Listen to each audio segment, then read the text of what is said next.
Students, whatever homework is given to you, you have to submit it on the very next day between 8 am to 1 pm to the given WhatsApp number, and it is compulsory to submit your homework as your attendance will be marked on the basis of your submission.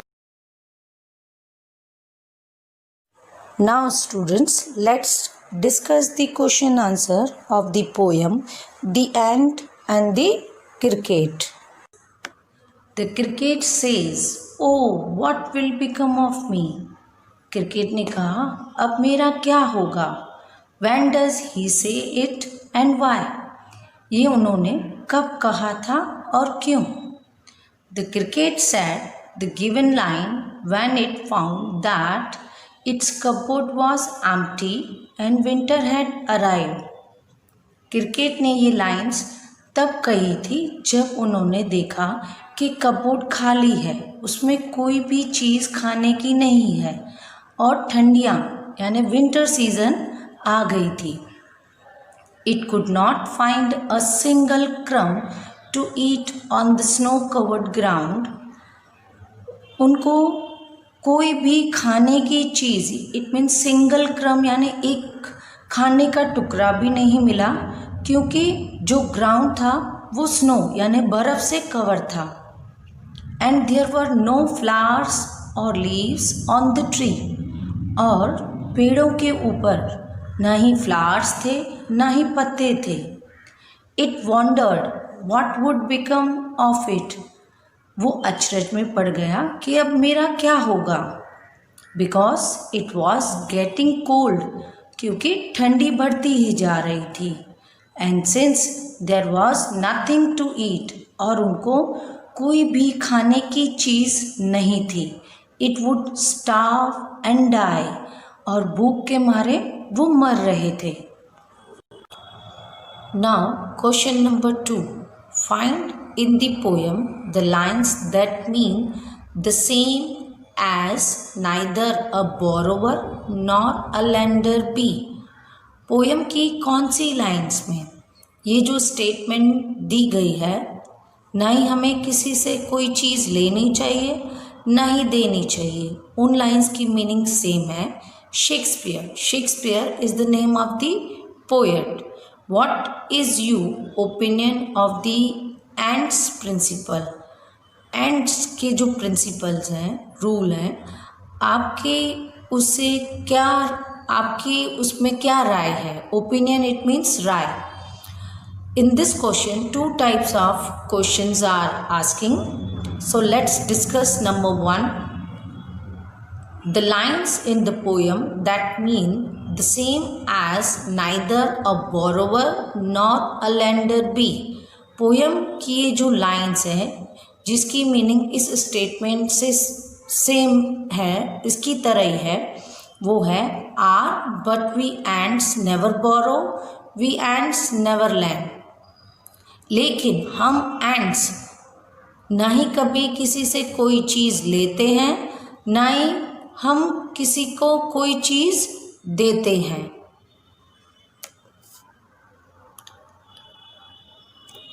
Question number 2. What is your opinion of the ant's principle.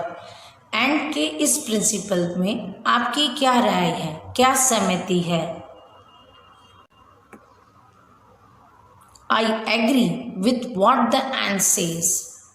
And ने जो कहा है उससे मैं सहमत हूँ. First that one should save something for the future. पहले तो हमें अपने भविष्य फ्यूचर के लिए कुछ न कुछ तो जमा करके रखना चाहिए, सेव करके रखना चाहिए, so that he does not need to borrow और लैंड. न तो ही हम न किसी से कोई चीज़ हमें लेने की ज़रूरत पड़ेगी न देने की ज़रूरत पड़ेगी. But I don't agree with the ant's principle. लेकिन मैं एंड के इस प्रिंसिपल से सहमत नहीं हूँ. वॉट ही टोल्ड लेटर, क्योंकि उसने बाद में क्या कहा है. If he says he is a friend of cricket, अगर वो कहती हैं कि मैं क्रिकेट की दोस्त हूँ, then he should also help the cricket at the time of stress. तो उसको जब क्रिकेट प्रॉब्लम में था तब उसको उसकी मदद करनी चाहिए थी। ऑन दी अदर हैंड, दूसरे तरीके से देखा जाए, I believe that a friend in need is a friend in deed. मुझे विश्वास है कि सच्चा दोस्त वही होता है जो ज़रूरत के समय, मुश्किल के समय काम आए। Now question number 3। The ant tells the cricket to dance the winter away. Ant ने क्रिकेट से ये कब कहा है कि विंटर चली गई है, जाओ डांस करो। Do you think the word dance is appropriate here? क्या आप सोचते हो डांस शब्द जो यहाँ पे लिया गया है वो सही है? If so why? तो क्यों? The ant told the cricket to dance the winter away. Ant ने क्रिकेट से ये कहा कि जब विंटर चली गई है जाओ डांस करो। Because when it asks the cricket, क्योंकि जब एंट ने क्रिकेट से ये कहा what it did in the summers, summers में आपने क्या किया है, and why it had not stored any food for summer, और आपने समर में, समर सीजन में क्यों खाने की कोई भी चीज़ को इकट्ठा क्यों नहीं किया है?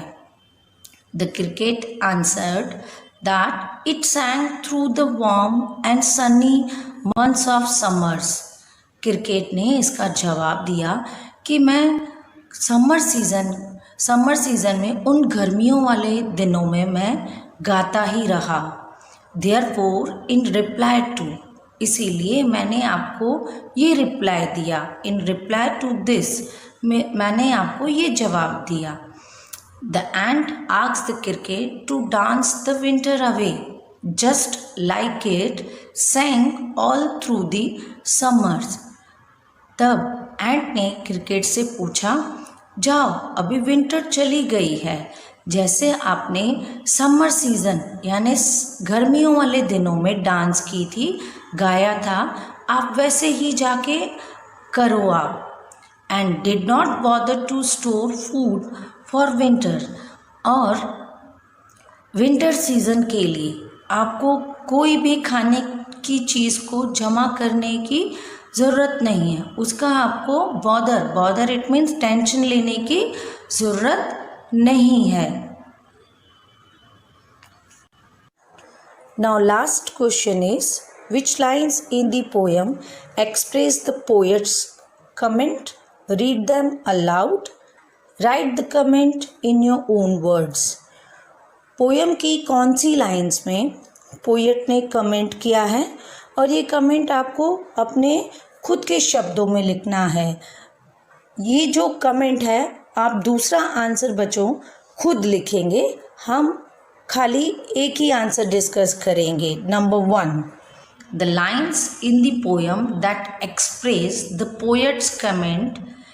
पोएम की वो लाइन्स हैं जिसमें पोएट ने ये कमेंट किया है। Our folk call this a fable.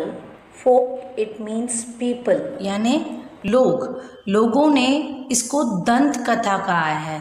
फैबल it means दंत कथा। I will warrant it true, और ये मैं कह सकता हूँ कि ये सही भी है।